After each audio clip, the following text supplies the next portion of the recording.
Hi everyone, welcome to a Warhammer 3 patch note 6.2 overview video thing. Uh, I usually do this on stream, but since we're not really streaming the game right now, I think I just make a kind of a quick video, just go over the patch notes for it. I will go over like major patch notes like these. Without further ado, let's get started. I am a day behind. You can blame my job.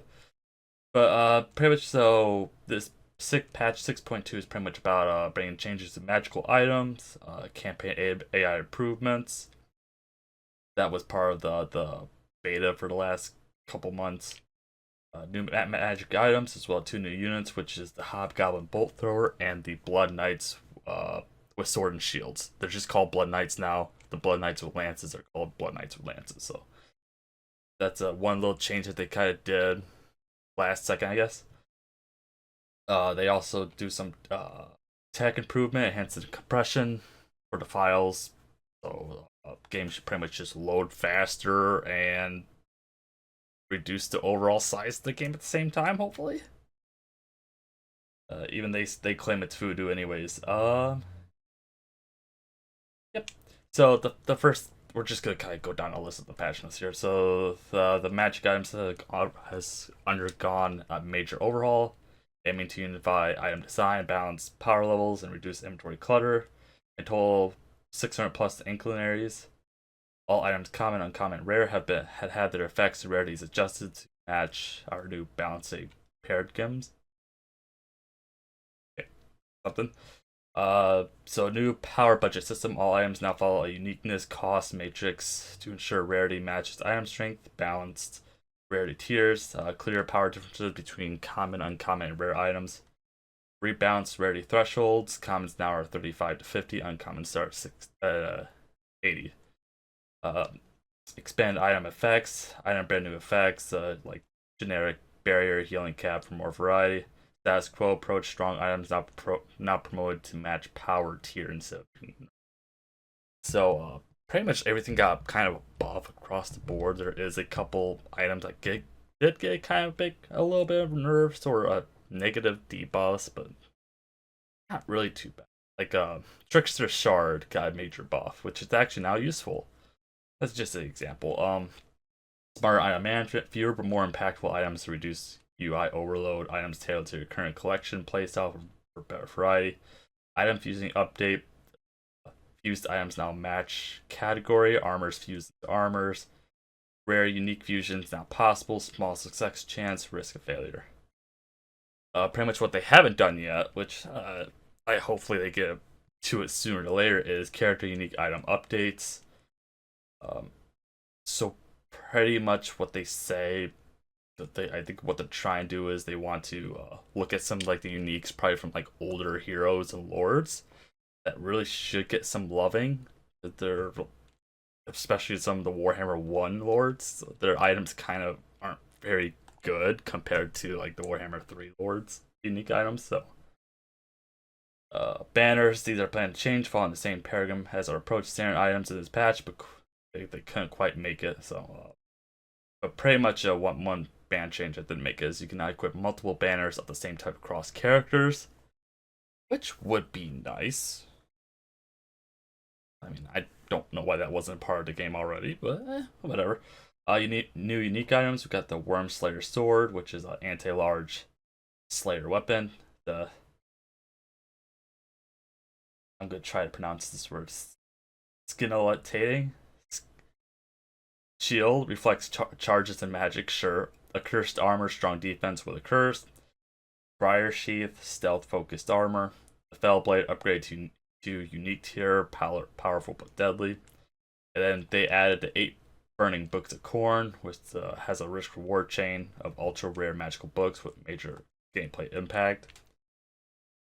The two new units, obviously, the Hobgoblin Bolt Throwers, which are the affordable range siege unit for Chaos Dwarves, and Blood Knights with Sword and Shield, anti infantry vampiric cavalry variant with high bane. And they're going to be scary because Blood Knights with Lances were already a scary unit. I'm going to say it's just a kind of outright. I haven't played with them yet, but I'm going to say they're pretty much just going to replace Blood Knight with Lances because their stats are just a lot better across the board. The only difference is they don't have as high of a charge, but like their melee attack, melee defense, and even their weapon strength is higher. So it's I guess one's anti-large, but I mean cavalry like that just kind of do the job of both. So especially because they have regeneration in combat. Uh, for compression, a game storage size reduced by 27%. Improved loading times when entering battles with reductions ranging from 5 to 42%, depending on the battle. Improved loading times when entering the campaign with average speed improvement 9%. Reorganized game packages, reduce and minimize patching time for future updates. So this is really nice. So this is something that they desperately needed to do. Hopefully they don't stop tinkering the code to make it more less spaghetti. It's kind of a pain. Maybe they'll take ass ladders out next. Who knows? For the campaign AI changes, this was kind of, I think, part of the beta. If you guys played that at all. So the first one is AI strength and threat assessment, which is default on now.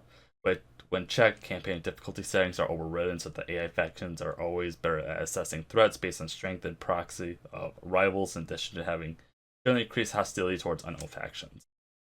Enabling this setting is equivalent to the setup from the beta 1.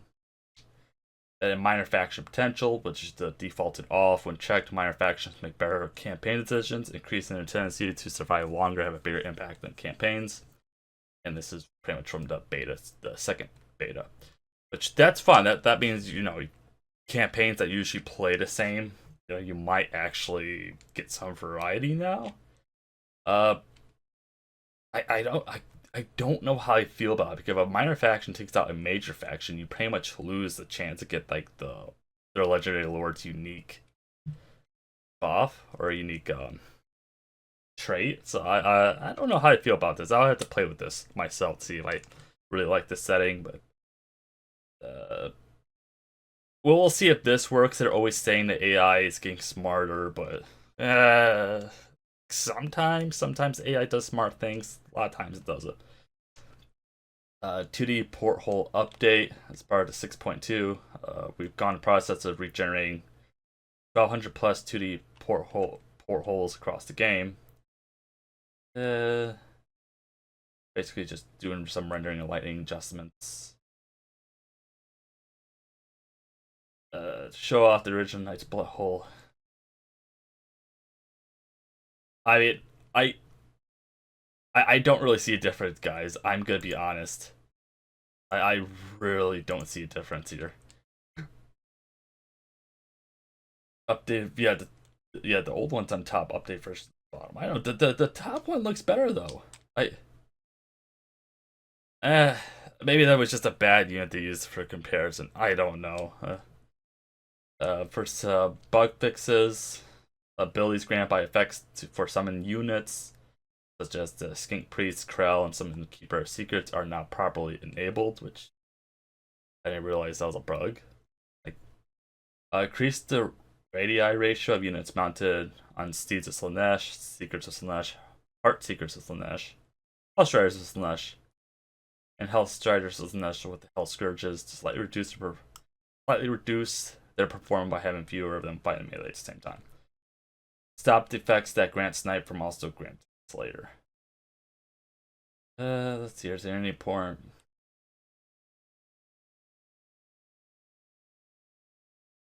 Fix the potential soft lock that could occur after teleporting a character and then declining quest, but I believe we actually had this happen to our Tomicon campaign. I believe. I remember I got soft locked into that. But,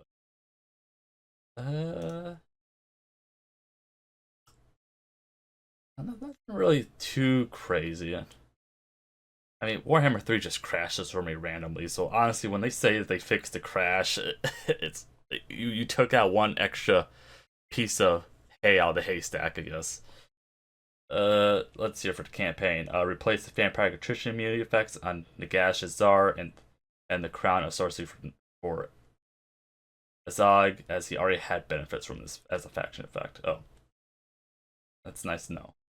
Azag, the Slaughterer's traits, Slaughter, not correctly grants immunity to psychology to his army. Adding missing characters to the Zinch characters category are now, so they are not also affected, such as arrows of destiny. Get to chaos. Chaos Lord Zinch now unlocks Gate of Zinch from the boon Moral Supremacy instead of the Gate of Corn. You mean he had Gate of Corn? I don't play Zinch, so you're telling me he had Gate of Corn? Huh. Interesting.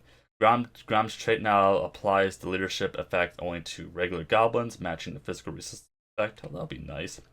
Blood speakers are now affected by Annihilator's armor, as they also lead armies. Remove siege attacker from Demon Slayer Lords, as they are not legendary character and don't have battering ram size axes. Well, why not? I don't know. I mean, that sounds like fun. Malachi's camp stance now provides an ambush defense chance. I guess I didn't know he didn't have that. That's interesting.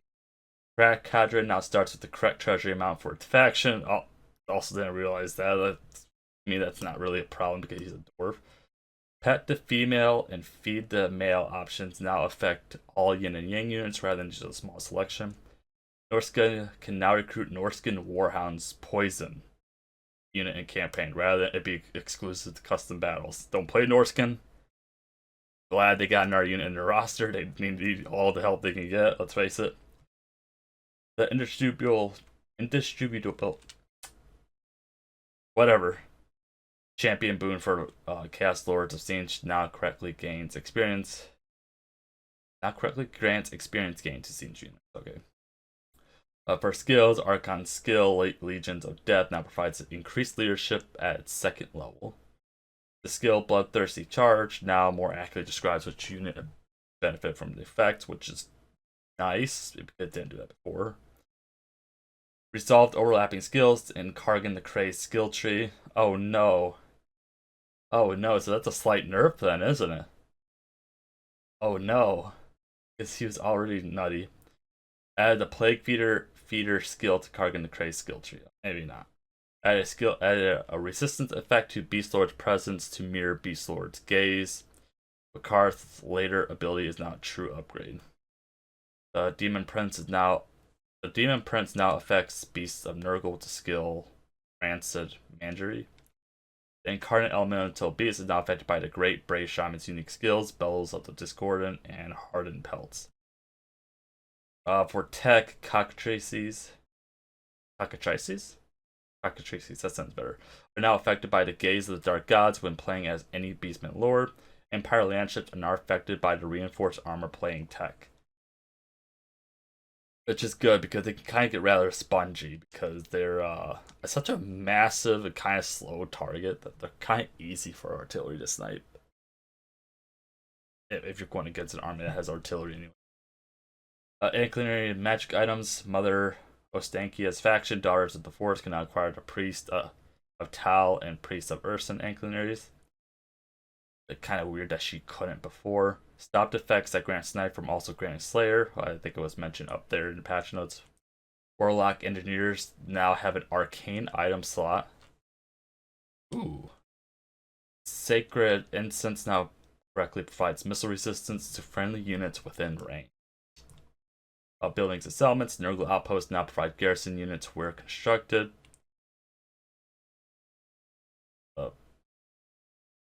That's a bug? Wait, that's a bug? Wow, that's a huge bug.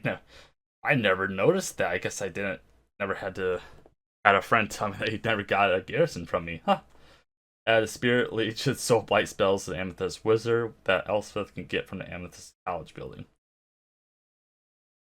Pig Barter now functions correctly as a minor settlement and ROC campaigns, which, I mean, I guess who plays that, but okay. The Thrones of Chaos landmark building is now available to the Demons of Chaos. Add a summons effect to Conqueta when occupied by Elizman as a previously only reduced corruption. Now exact animal chain now indicates where to fly.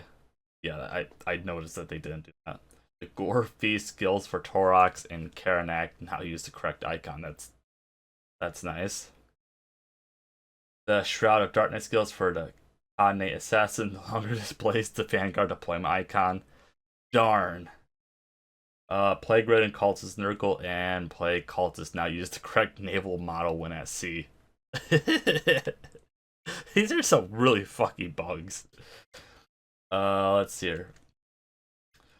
Minotaurs the Corn and Minotaurs the Corn with great weapons now have a Woodsman and Hide for the Forest, which makes sense. I mean, it wasn't really a deal breaker they didn't have it, but stronger.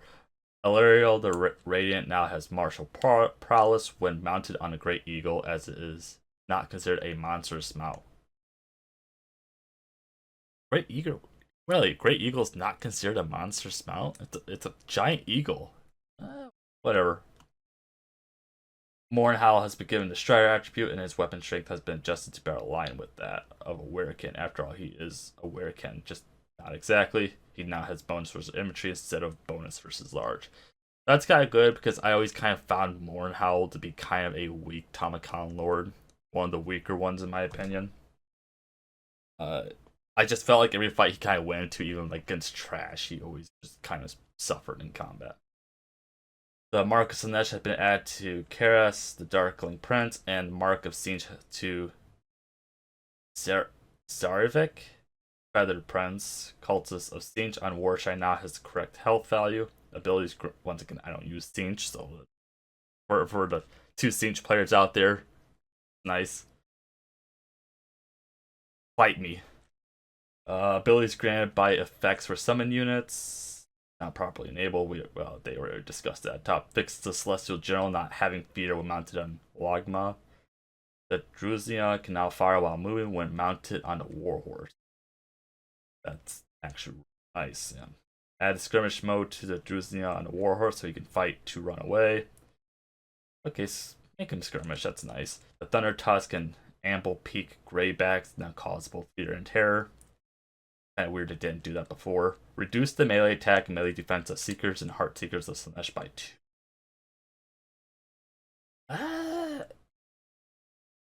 I mean, it's by 2. I don't know if that's going to break them. And reduce the armor piercing damage of Seekers of Slaanesh by 4 and increase their base weapon by 4. Ooh. I don't know. That increase the radii units mounted on Steeds of Slaanesh, Seekers of Slaanesh, Heart Seekers of Slaanesh, but just all the Slaanesh have pretty much. Slightly reduce their performance. Ooh, see, I don't know. This is kind of a huge nerf if you play with Slaanesh Cav. Unless they're like getting a really big touch up for the new update. I don't know. That kind of seems like a pretty big nerfs. The Eshin Man-Eater now has Ogre Charge attribute. Fix the bug where single entity units could stop fighting during duels. Yes, I've seen that happen a lot. It pretty much applied to like lords and heroes. Grudge Rakers for Master Engineers now match the range of the area. Ugh. Ew, that's nasty. Isha's Triads now correctly gain an Unspotable attribute when using the ability. Sisters of Twilight now have a defined primary uniform color.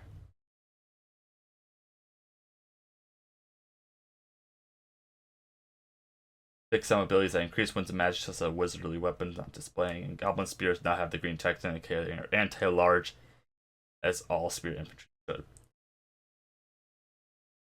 And some minor greenskins have a Wog army building multiplayer.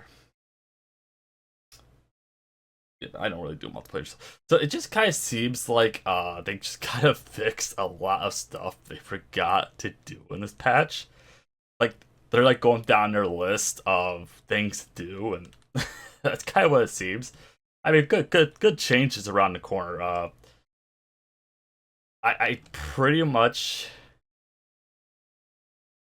Yeah, it's just kind of weird that they're nerfing the Cav of Slaanesh. That's my kind of take. It's kind of a weird thing that they're doing. But, you know, whatever. I'm just happy they got kind of the compression down and hopefully the speed. Nothing's worse than loading out of like a old quest battle and it just taking forever to. Yeah, and I don't know, I kind of can't wait to see these changes when I actually start the next campaign livestream series. But hey, that whole crazy changes pretty much just for the items and the free units, and I would say a couple major bugs, or if you want to call them bugs or features that they just forgot to add. Well, it's up to you. But yep, I think that's pretty much it. Not too bad, not as thick as some other minor patch notes.